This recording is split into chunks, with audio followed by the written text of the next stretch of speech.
मैं अभी एक बहुत मशहूर बुशमैन और एक रैंचर माइक मके से मिलने जा रहा हूँ, जो इस एरिया में 50 साल से रहते आए हैं और शिकार करते आए हैं। तो आप जानते ही हैं कि मैं यहाँ वाइल्ड कैमल्स का शिकार करने आया हूँ। तो मुझे बताइए कि इन कैमल्स को कब और क्यों यहाँ लाया गया था। देखो, उन्हें यहाँ करीब 150 साल पहले लाया गया था। सर थॉमस एल्डर ने देखा कि यहाँ किसी सामान ढोने वाले जानवर की जरूरत थी जो कि रेगिस्तानी इलाकों में काम कर सके, और मेरे ख्याल से उनका सबसे बड़ा कॉन्ट्रैक्ट था एडिलेड से होकर डार्विन तक जाने वाली टेलीफोन लाइन के लिए सामान लेकर जाना। फीमेल कैमल्स और ऊंटों पर वो करीब 200 किलो तक वजन लाद कर लेकर जाते थे, लेकिन जब ज्यादा काम होता था तब बड़े कैमल्स पर वो 450 किलो तक वजन लादते थे।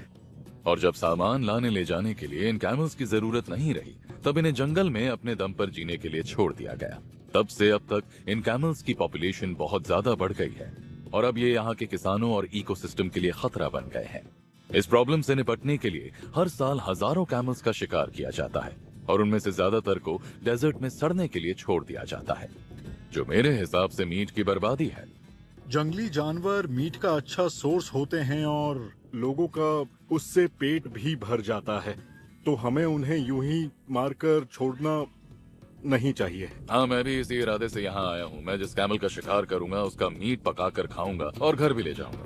वैसे उनके मीट का फ्लेवर अलग नहीं होता है। अच्छा, लेकिन वो नरम होता है। ठीक है। और कैमल से बहुत सारा मीट मिल जाता है। इन कैमल्स का शिकार करने के लिए आप मुझे कोई टिप्स देना चाहेंगे कि कहाँ छुपना है या कैसे उसका शिकार करना है? कैमल्स की नजर बहुत तेज होती है।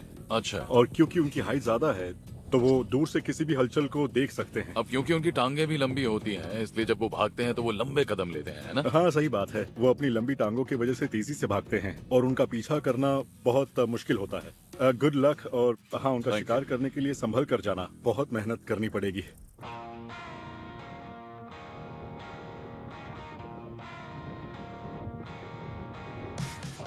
तो अब मैं उस एरिया में आ गया हूँ जहाँ पर बहुत से कैमल्स मिल सकते हैं। सच कहूँ तो मुझे थोड़ी सी टेंशन हो रही है। मैं यहाँ डेजर्ट में हूँ, यहाँ सैकड़ों किलोमीटर तक खुला मैदान है।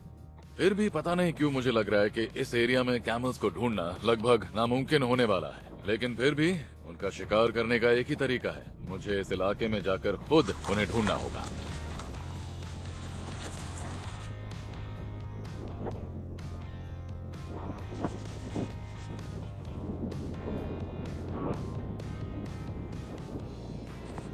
वाह, ये देखिए यहाँ पर क्या है। ये कैमल के पैरों के निशान हैं। मुझे बताया गया है कि ये ऐसे दिखते हैं। मैंने आज से पहले इन्हें देखा नहीं था। ये मेरे हाथ के मुकाबले 3 गुना बड़ा है। इससे आप अंदाजा लगा सकते हैं कि ये जानवर कितना बड़ा है। अब मजा आएगा। मैं इन निशानों का पीछा करूंगा और देखते हैं हमें क्या मिलता है।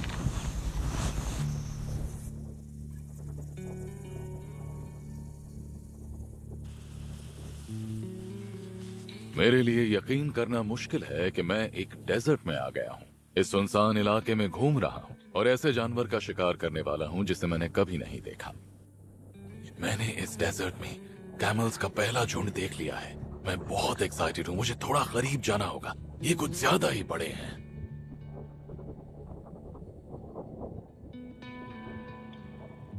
वाह, तो इस झुंड में फीमेल्स और बच्चे हैं। जितना मुझे पता है ये बच्चे अभी बहुत छोटे हैं और ऑब्वियसली मैं बच्चों का शिकार तो नहीं करूंगा, पर इतनी कमाल की जगह पर इन जानवरों को इतने करीब से देख पाना मेरे लिए वाकई एक बहुत ही यूनिक एक्सपीरियंस है और मुझे यकीन है कि मैं इस एक्सपीरियंस को कभी नहीं भूल पाऊंगा।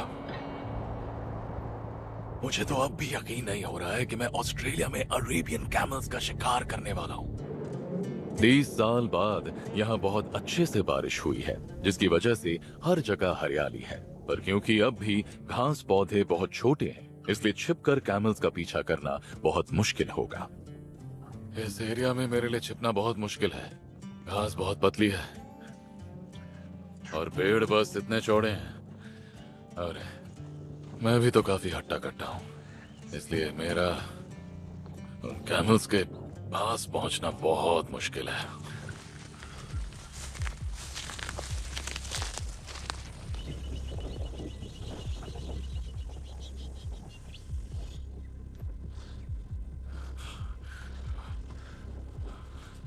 जंगल में कई घंटों तक सफर करने के बाद आखिरकार मुझे एक बड़ा मील मिल गया है। प्रॉब्लम ये है कि हवा की डायरेक्शन बिल्कुल उल्टी दिशा में है, इसलिए मुझे घूम कर जाना होगा और फिर हवा की डायरेक्शन सही रहेगी। वो एक बड़ा मेल है, वो एक बहुत बड़ा मेल है। मुझे टेंशन हो रही है क्योंकि अगर मैं चूक गया तो शायद काफी टाइम तक मुझे और कोई नहीं दिखेगा।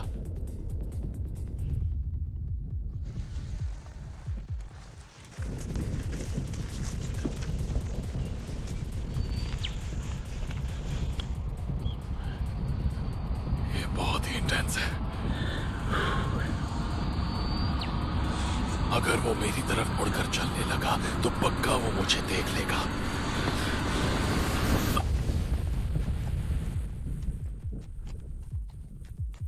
नहीं, मेरी हार्ट बीट अब भी बहुत तेज है। मैं अब भी खुद को संभाल रहा हूँ। ये बहुत इंटेंस था। फाइनली पूरे दिन मेहनत करने के बाद मुझे एक मेल कैमल मिला और वो मुझसे लगभग 80 या 90 मीटर दूर था। इसलिए मैंने सोचा कि मुझे 55 या 65 मीटर तक जाना होगा।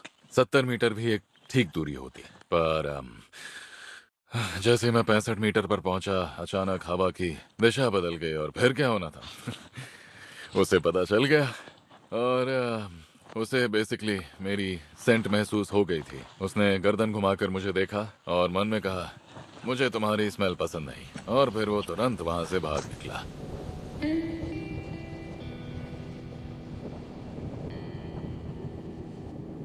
और इस तरह ऑस्ट्रेलिया के इस डेजर्ट में पहला दिन मेरी नाकामयाबी के साथ खत्म होता है।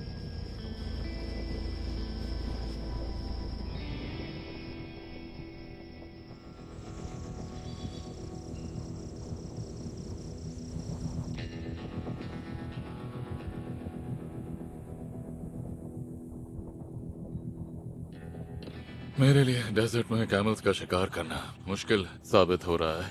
यहाँ बहुत गर्मी है। जाहिर है कि उन्हें तो इस गर्मी की आदत है, लेकिन मेरी हालत खराब हो रही है और ऐसा लग रहा है मैं पिघल जाऊंगा।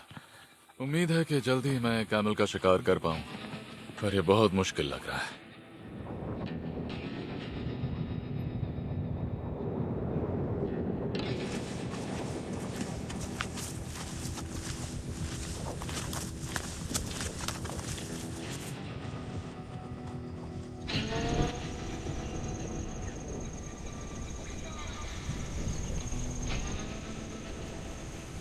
मैंने थोड़ी ही दूरी पर एक बहुत बड़ा जानवर देखा।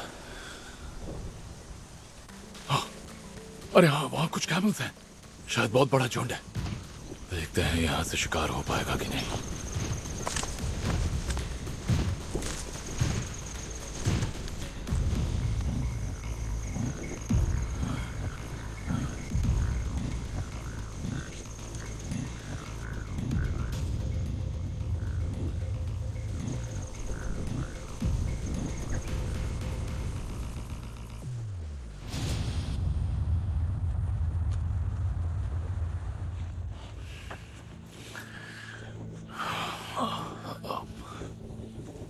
इन जानवरों का शिकार करना बहुत मुश्किल है।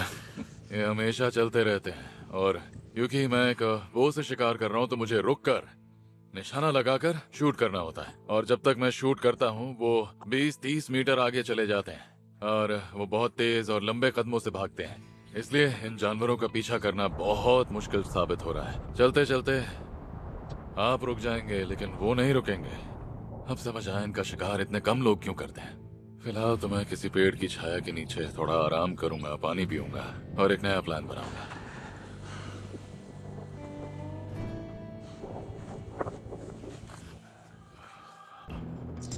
ऑस्ट्रेलिया आने के बाद मैंने 2 दिन तक लगातार कैमल्स का पीछा किया, लेकिन मैं अपने बो पर एरो तक नहीं लगा पाया। वो पहले ही भाग जाते हैं। मुझे समझ आ गया कि इनका पीछा करने से कोई फायदा नहीं होगा।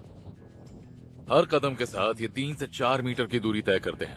तो मैंने सोचा है कि मैं एक जगह छिप कर बैठूंगा और उनके आने का इंतजार करूंगा। कैमल के पैरों के निशान इस पूरे एरिया में फैले हुए हैं। मुझे ऐसा लग रहा है कि वो काओस का पीछा कर रहे हैं। तो आज मेरा आखिरी दिन है, मेरा आखिरी मौका है। उम्मीद कर रहा हूँ कि अगर मैं वहाँ छिप कर बैठूं और किस्मत अच्छी रही तो बहुत जल्द मैं एक बड़े मेल कैमल का शिकार कर पाऊंगा। ये जगह अच्छी है, मैं यहाँ इन झाड़ियों में छिप सकता हूँ और कैमल मुझे नहीं देख पाएंगे। और अगर मेरा अंदाजा सही है तो यहाँ ढेर सारे मेल्स हैं और वो सारे काउस का पीछा कर रहे हैं। मैं यहीं पर उनका इंतजार करूंगा और उम्मीद करूंगा कि मैं उन्हें ना देखूं।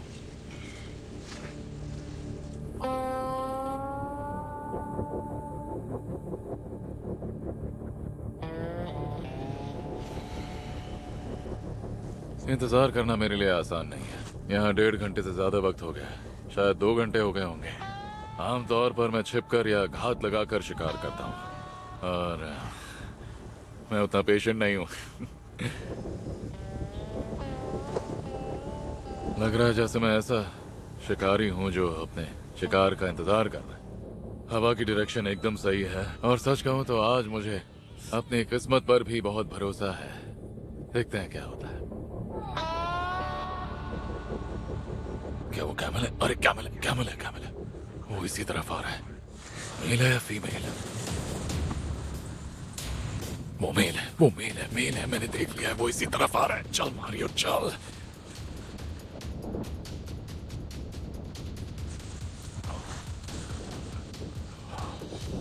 Come on, come on, come on.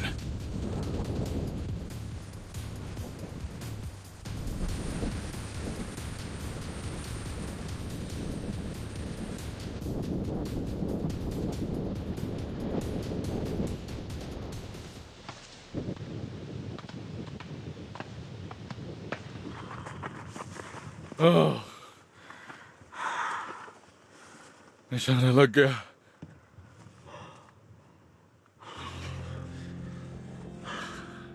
मैंने शिकार कर लिया। ओह माय गॉश, फाइनली मैं जीत गया। उस तक जाने की भी हिम्मत नहीं बची। मैं बता नहीं सकता हूँ मुझे कितना अच्छा लग रहा है। यकीन नहीं होता, छिपने से काम बन गया।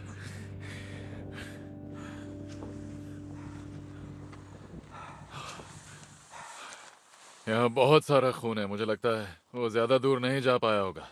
मैंने सीधा उसके दिल पर निशाना लगाया था। हाँ, वो यहीं कहीं। वो रहा, मुझे दिख रहा है, वो वहां पर है। मिल गया, शिकार मिल गया। मैं बता नहीं सकता हूँ इस वक्त मुझे कितनी खुशी हो रही है। आखिरकार मेरा शिकार कामयाब रहा। अरे बाप रे, जरा देखिए कितना बड़ा है। यहाँ इतना सारा खून है और गर्मी की वजह से तो इसका जिंदा रह पाना मुश्किल हो गया होगा।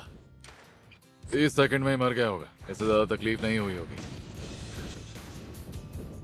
मैं यहाँ आया तो बड़े जोश में था। मुझे लगा कि एक नई जगह में जानवरों का शिकार ही तो करना है। मैंने सोचा था इस डेजर्ट में आऊंगा, कैमल का शिकार करूंगा और वापस चला जाऊंगा। पर मैं बिल्कुल गलत था।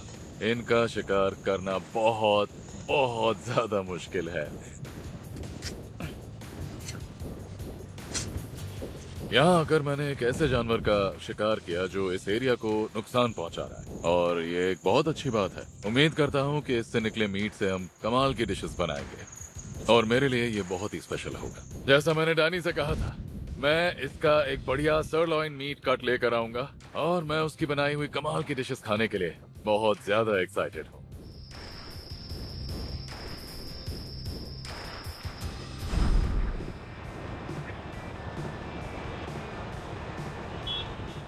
ऑस्ट्रेलिया के डेजर्ट में शिकार करने के बाद मैं आया हूँ अपने पुराने दोस्त और साथी से मिलने के लिए, डैनी रूसो। मैं डैनी के लिए कमाल का कैमल सर्लॉइन मीट लाया हूँ और उसकी पीठ का फैट भी। अब डैनी इससे कमाल की डिशेस बनाएगा। मारियो, क्या हाल है दोस्त? तुमसे मिलकर अच्छा लगा, काफी लंबे वक्त बाद मिले। मैंने और डैनी ने साथ मिलकर एक बहुत सक्सेसफुल रेस्टोरेंट में काम किया था जिसका नाम था ओल्ड लाइब्रेरी। हम 6 साल साथ थे। वहाँ पर मारियो पार्ट टाइम शेफ के जैसा था। रेस्टोरेंट में वाइल्ड एनिमल्स का मीट यही लेकर आता था। मुझे समझ नहीं आता था कि 3-4 दिन गायब होकर एक बड़ा सा जानवर क्यों लाता था। इसके हिसाब से शिकार ये रेस्टोरेंट के लिए ही करता था।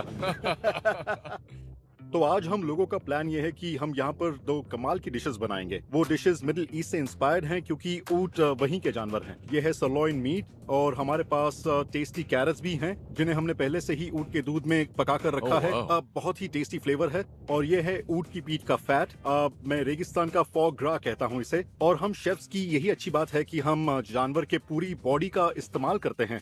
हम कुछ भी वेस्ट नहीं करते हैं। और कभी कभी वो हिस्से जिन्हें लोग फेंक देते हैं उन्हीं से ही कमाल हाँ। के फ्लेवर्स मिल जाते हैं, तुम जानते ही हो। इसीलिए हर हिस्सा इस्तेमाल करते हैं। तो इस मीट को सबसे पहले हम सीजन करेंगे, थोड़ा सा ऑयल डालेंगे, फिर थोड़ा सी सॉल्ट और फिर इसे सीधे ग्रिल के ऊपर पकने के लिए रखेंगे। ठीक और अब है। बनाएंगे कमाल का सैलेड। ठीक है डैनी। इस वक्त पीचेस का सीजन चल रहा है तो बहुत मीठे पीचेस मिलते हैं। इस सैलेड के लिए ऐसे ही फ्रूट चाहिए। इससे बोल में डालो, उसके बाद थोड़ा पेपर और थोड़ा विनेगर शार्डने। और इस सैलेड में हमें मीठा, खट्टा, नमकीन हर तरह का टेस्ट चाहिए। इसमें अलग अलग तरह के फ्लेवर्स होंगे और फिर उसमें थोड़ा सा बीटरूट डालेंगे। और जो बीटरूट हम डालेंगे फ्रेश होने चाहिए। और बीटरूट जिस ऑयल में हमने पकाया है वो ऑयल भी डालेंगे और ये ड्रेसिंग की तरह काम करेगा और फ्लेवर भी अच्छा आएगा। देखिए एकदम ग्लेज हो गया है।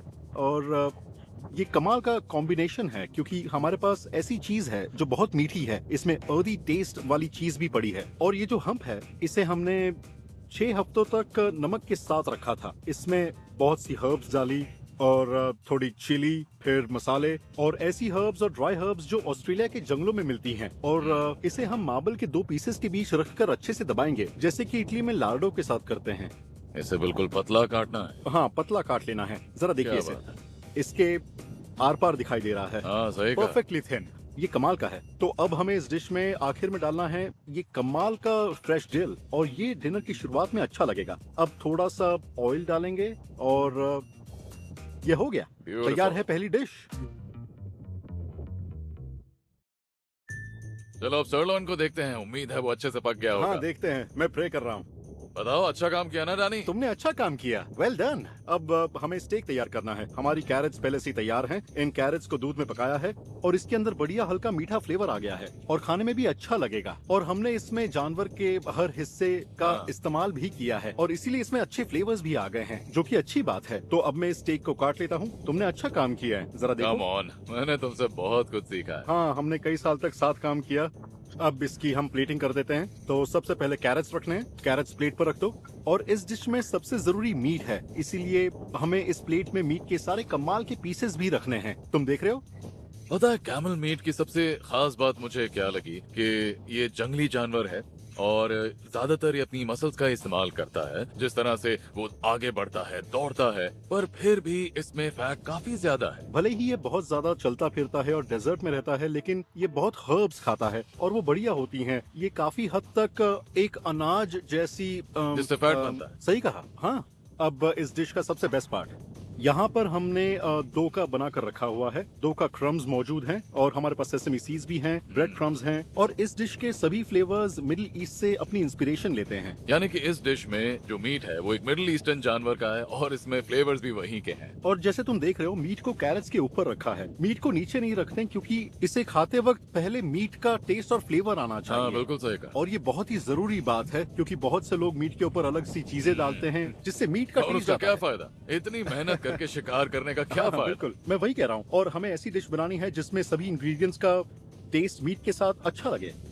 दानी, मैं कहना चाहूंगा ये फैंटास्टिक लग रहा है और अब मैं इसे ट्राई करना चाहूंगा। हाँ, क्यों नहीं।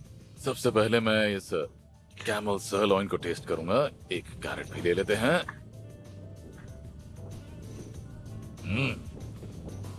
कमाल है। ये बहुत बढ़िया है ना। और पता है क्या, मुझे मिल्क का भी बढ़िया टेस्ट आ रहा है। वो कैरेट में अच्छी तरह से मैरिनेट हो गया है और साथ में वो अच्छे लग सभी रहे हैं। चीजों से एक बैलेंस बनता है और लोगों को यही बात समझ नहीं आती। हाँ, और मिडिल ईस्टर्न हर्ब्स और स्पाइसेस का भी बढ़िया फ्लेवर आ रहा है। वेल डन दोस्त। चलो अब इस सैलेड को ट्राई करते हैं। सब कुछ एक साथ खाना। हाँ हाँ, और साथ में वो भी। हाँ हाँ हाँ। ये बढ़िया है। मैं पूरा खा रहा हूँ। हाँ, प्लीज प्लीज। ये इतना अच्छा है, मैं ऐसे खत्म करने वाला हूँ।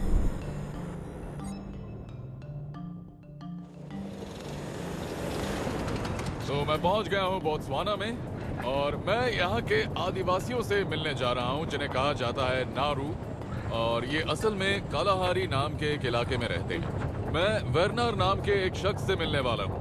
वो अपनी पूरी जिंदगी यहीं पर रहा है और वो कालाहारी के आसपास हर इलाके में शिकार करने में माहिर है।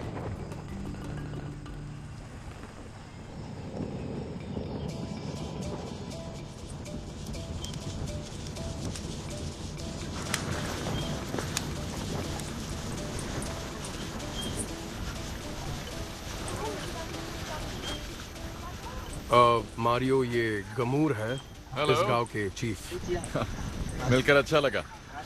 ये हेलो कह रहे हैं। क्या मैं बैठ सकता हूँ यहाँ? ओके, ठीक है, थैंक यू। सबसे पहले तो मुझे यहाँ आने देने के लिए शुक्रिया। हमको बिरते दाएंगे कॉल न चिकोन को खाए। हाँ, और आपका गांव बहुत खूबसूरत है, ये अच्छा लग रहा है मुझे। न चिको कारे से नू शकुरु न कोई। ये कह रहे हैं थैंक यू वेरी मच। हाँ, मैंने सुना है कि आप तीर कमान से शिकार करने में माहिर हैं, तो मैं ये देखने के लिए बहुत एक्साइटेड हूँ कि इनका बो काम कैसे करता है। अगर ये मुझे दिखा पाए तो अच्छा होगा। उनको बको ओक नो बको उनको तीन सिंह न चिको ती में ओ। वाह, वो कह रहे ठीक है। बढ़िया। ये मुझे अपने बो और एरोज दिखाने के लिए मान गए हैं, जो अच्छी बात है। पहली बार मैं एक आदिवासी के शिकार के हथियार देखूंगा। इनके तीर पर यानी एरो पर सांप का जहर होता है, और फिर जब ये शिकार करते हैं तो वो जानवर दूर जाकर मरता है।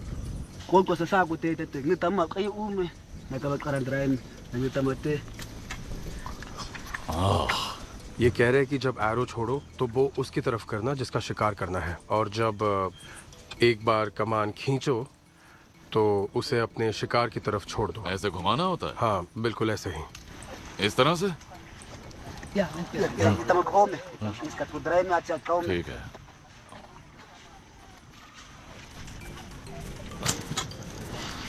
ये सही था? तो मैंने तीर चलाने का इनका जो तरीका है सीख लिया है। वो असल में प्रैक्टिस एरोस थे, और हाँ, ये वाले असली हैं। समझ गया।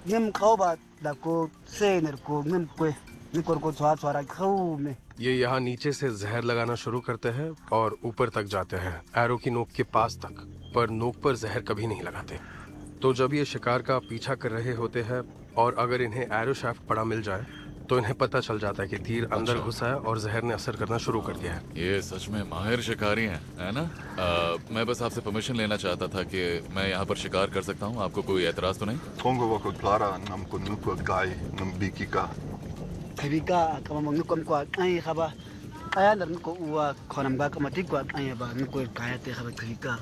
हाँ, तो इनका कहना है कि कोई दिक्कत नहीं है, लेकिन अगर कोई शिकार करो तो उसका पेट इन्हें दे देना। ओह, मैं तो पूरा जानवर ही इन्हें दे दूंगा। मुझे बस अपनी डिश बनाने के लिए छोटा सा पीस चाहिए होगा, मैं उतना ही रखूंगा, और बाकी का जो जानवर होगा मैं उसे आपको दे दूंगा ताकि आप उसका पूरा इस्तेमाल कर पाए। तोरन उनको येलो होजी को नुको वान माजी। Thank you very much. आपका शुक्रिया। आपका भी थैंक यू। शुक्रिया।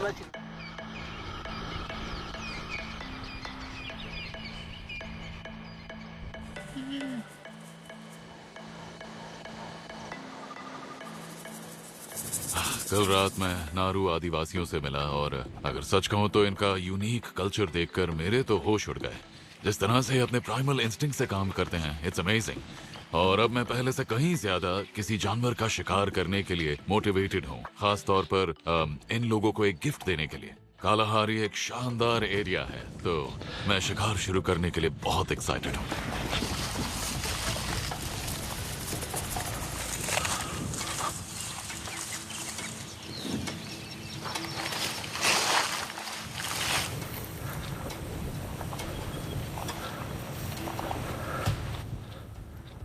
तो हमारे सामने कूडू बुल्स हैं जो हमसे करीब 70 मीटर की दूरी पर हैं, और यहाँ पर बस एक ही प्रॉब्लम है कि अगर मुझे बो से शिकार करना है तो जानवर साफ नजर आना चाहिए, लेकिन मेरे सामने घनी झाड़ियां हैं, इसलिए यहाँ से किसी जानवर का शिकार करना बहुत मुश्किल है। अब वो हमसे करीब 60 मीटर की दूरी पर है।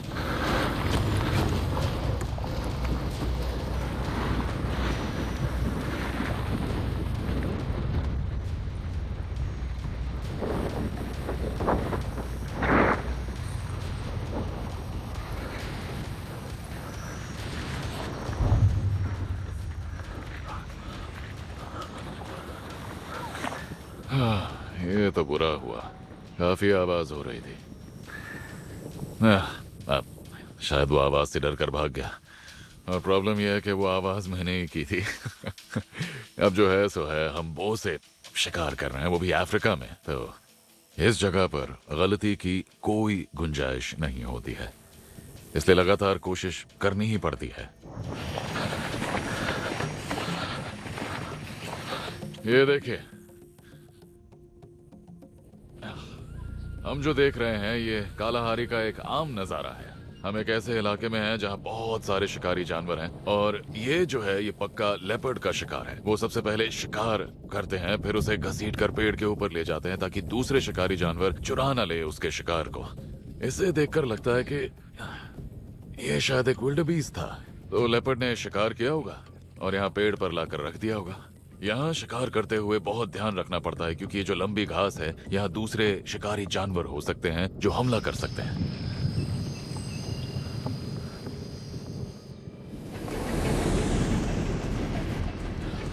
तो मैंने अभी एक विल्डबीस्ट के झुंड को देखा। यहाँ कालाहारी में कई तरह के मैदानी जानवर पाए जाते हैं। मुझे कोई फर्क नहीं पड़ता मुझे कौन सा शिकार मिल रहा है। मैं बस चाहता हूँ कि मुझे मीट मिले आदिवासियों के लिए। ये मेरा उन लोगों को सम्मान देने का तरीका है।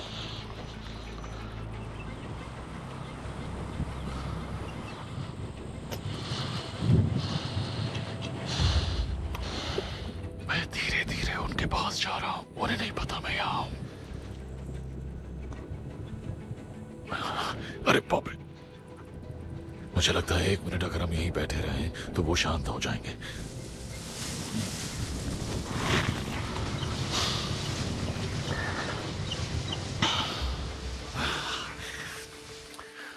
ये बहुत फ्रस्ट्रेटिंग है। इतनी गर्मी में जानवरों का पीछा करना मुश्किल होता जा रहा है। मुझे बहुत शांत रहना पड़ेगा। इतनी गर्मी में किसी के लिए भी जल्दबाजी में शिकार करना आम होगा, पर मुझे बहुत ही शांत रहना होगा। ये तो साफ हो गया है कि इतनी गर्मी में जानवरों का पीछा करना बहुत मुश्किल है। इसलिए मैं छुपने की जगह बनाने वाला हूँ। मेरे पास ये मशेटी है, इससे मैं कुछ पेड़ काटूंगा और उनसे छुपने की एक बढ़िया जगह बनाऊंगा। देखते हैं कि इस तालाब के पास कोई जानवर आता है या नहीं।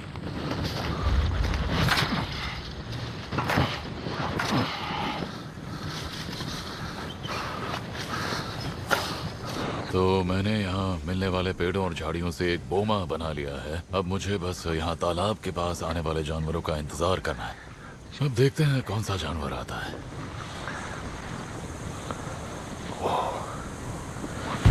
एक बहुत बड़ा जानवर यहाँ आ रहा है। यहाँ की जो हवा है वो उल्टी दिशा में बह रही है, पर उम्मीद कर रहा हूँ वो यहाँ आएगा। ओह, एक से ज्यादा है। वो आ रहे हैं, वो आ रहे हैं, वो आ रहे हैं। चुपचाप चुपचाप।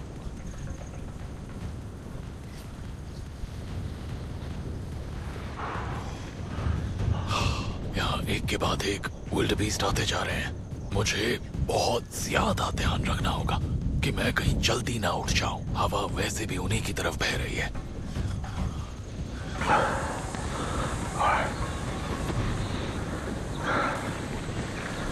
चलो देखते हैं। धीरे से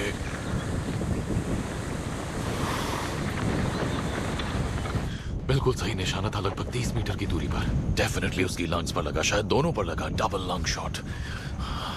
वो जैसे ही रुकेगा ना, मैं एक और तीर मारूंगा ताकि जितना जल्दी हो सके वो अपना दम तोड़ दे। उसे ऐसे तड़पता हुआ देखना अच्छा नहीं लग रहा है। तीर सीधा उसके दिल पर लगा और वो बिल्कुल भी नहीं तड़पा। मेरी यही कोशिश रहती है कि जानवर बिना तड़पे दम तोड़ दे।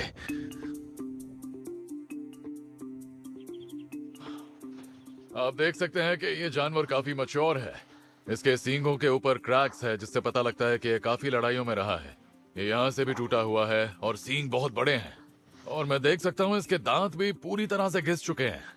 ऊपर के दांत तो कभी भी गिर जाएंगे। ये एक बहुत बहुत बूढ़ा जानवर था। ये ज्यादा से ज्यादा 2 साल और जी लेता। मैंने शिकार कर लिया Verna. Well done Mario. Thank you very much. Good, lovely old bull. हाँ, थैंक यू। Well done. और गांव वालों के लिए तो आज बहुत अच्छी दावत हो जाएगी। मुझे बहुत अच्छा लग रहा है कि मैं उनके लिए ये गिफ्ट लेकर जाऊंगा, पर पहले मुझे इसकी खाल निकालनी है, थोड़ी साफ सफाई करनी है।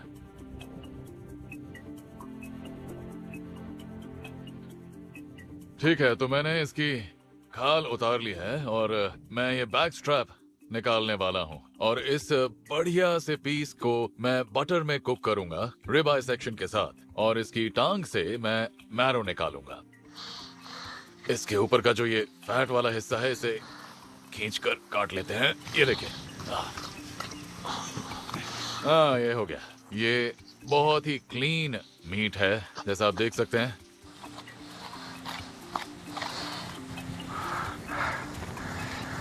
आसमान में देखिए कितने वल्चर्स आ गए हैं। तो अब तो और जरूरी हो गया है कि मुझे इसे पैक करना है, सारे मीट को निकालना है इससे पहले कि वो मुझे परेशान करने आ जाए।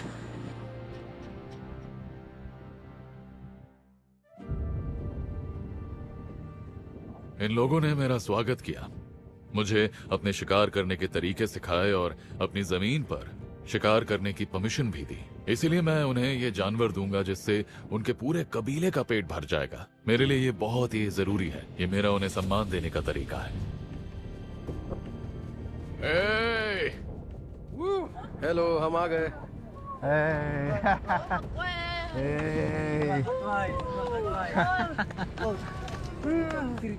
Thank you, thank you. Ngồi cả xe xe xuống bộ qua này. There you go. Oh Thank you. ओह ठीक है, थैंक यू। Thank you. इसे देखकर लगता है कि ये एक ऑस्ट्रिच का अंडा है। Thank you. इसमें काफी कुछ है। Qua xe qua hả? Ngáo trên có tirik thu cho ngâm ngom cột ngã tay như qua ủ tirik xe krin. Ano thank you tirko. Amin ko ba to ng tam. Amin tam to. ये thank you very much. Actually गमूर तुमसे thank you कह रहे हैं, और तुमने जो इतना सारा मीट ला कर दिया उसके लिए बहुत बहुत शुक्रिया। और जब भी तुम इस इलाके में शिकार करोगे तो ईश्वर तुम्हारी रक्षा करेंगे। तुमने इनका दिल जीता है और तुम यहाँ दोबारा कभी भी आ सकते हो। Thank you very much.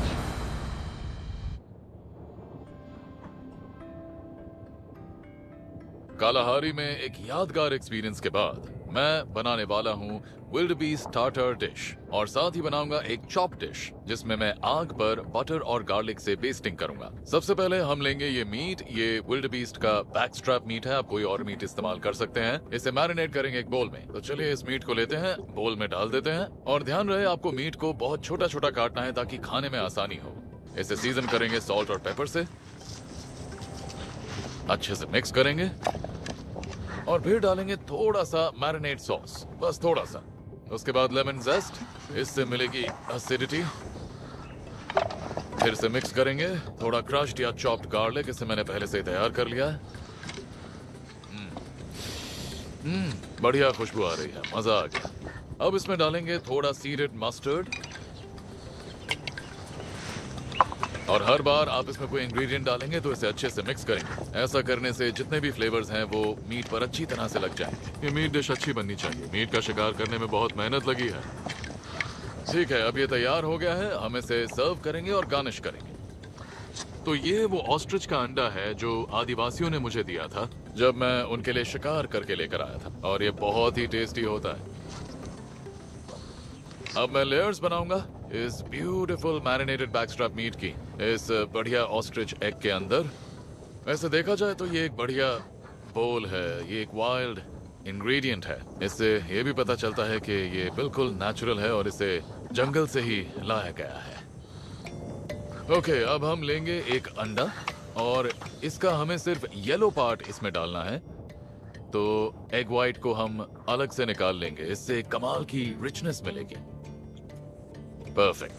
Okay, अब स्पेनिश अनियंस, केपर्स, थोड़ा गर्किन, ब्यूटीफुल टमेटो स्किन्स, ये एसिडिटी के लिए है, और गार्निश करेंगे वाटरक्रेस के साथ। लीजिए, तैयार है ऑस्ट्रिच एग के अंदर विल्डबीस्ट स्टार्टर। ओके, तो अब बारी है मेन कोर्स की, जो होगा विल्डबीस्ट चॉप। मैं इन हड्डियों से मैरो का इस्तेमाल करूंगा और बटर रिडक्शन करूंगा, वो भी आग पर। It's gonna be amazing. ये एक बहुत ही रिच और कमाल की डिश होगी। तो सबसे पहले हमारे पास ये चॉप मीट का पीस है। इसे हम आधा काटेंगे और इसके लिए चाकू शार्प होना जरूरी है। ये देखिए, चलिए इसे ऐसे काटते हैं और आपको मिलेगा ये ब्यूटीफुल कट, ये मेरा फेवरेट कट है। तो मीट को काटने के बाद हम इन हड्डियों को आग में डालेंगे और अंदर मौजूद जो मैरो है वो धीरे धीरे पिघल जाएगा और फिर हम हड्डी से उसे निकाल लेंगे। मीट को सीजन भी करेंगे ऑफ कोर्स। दोनों साइड से सीजन करना है सॉल्ट और पेपर से। मीट को सीजन करने के बाद पैन में हम थोड़ा बटर डालेंगे। मीट के पीसेस को डाल देते हैं। परफेक्ट। ये बहुत बड़े पीसेस हैं, इसके लिए पैन को भी ज्यादा गर्म होना चाहिए, सुपर हॉट। थोड़ा और बटर डालते हैं। इस डिश के लिए तो बहुत बटर चाहिए। हम बटर से ही बेस्टिंग करेंगे। बटर एक बार गर्म हो जाए और उसके बाद चम्मच से इस तरह से पीसेस को बेस्ट करेंगे और बार बार ऐसे करते रहें। वापस आग पर ले आते हैं और बेस्ट करते हैं। इससे होगा ये कि जो मीट है वो बटर का रिच और फैटी फ्लेवर अब्सॉर्ब कर लेगा। ये देखिए, ये जो बटरी सॉस है वो अच्छी तरह से इन्फ्यूज हो गई है। किसी भी और मीट की तरह इसे भी रेस्ट करने देंगे।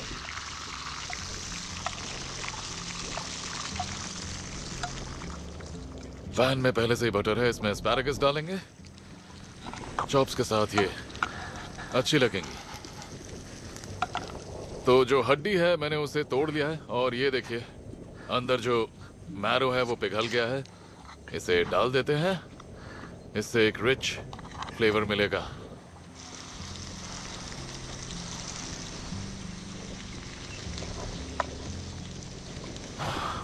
और ये मैश्ड पोटैटो है जिसे मैंने पहले बना लिया था।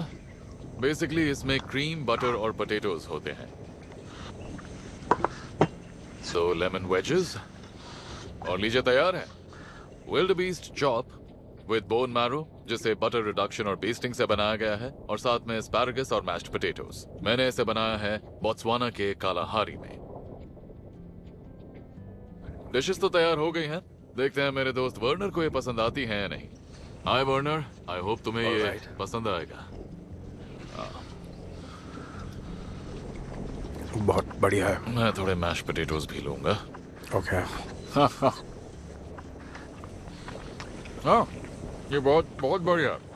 उतना सख्त नहीं है जितना हाँ, मैंने ये सोचा बहुत tasty था। है। लगा था चबाने में दिक्कत होगी। मैरो का भी बढ़िया टेस्ट आ रहा है। I am happy. बहुत बढ़िया। Thank you so much Werner. Thanks Mario. मैंने कालाहारी में तुम्हारे साथ बहुत अच्छा वक्त बिताया। मैंने भी मारियो। Thank you. पूरी दुनिया में अपने सफर में अब तक मैंने सबसे ज्यादा खुशहाल नारू ट्राइब को ही देखा है। इन्होंने मुझे याद दिलाया कि अगर आपके पास अपना एक परिवार है जो आपसे प्यार करता है और आपका साथ देता है, तो उससे ज्यादा आपको किसी चीज की जरूरत नहीं है। मुझे सबसे ज्यादा खुशी इस बात की है कि मैं इस कबीले को खाना दे पाया और इन लोगों ने मुझे जिंदगी जीने का एक नया नजरिया दिखा दिया।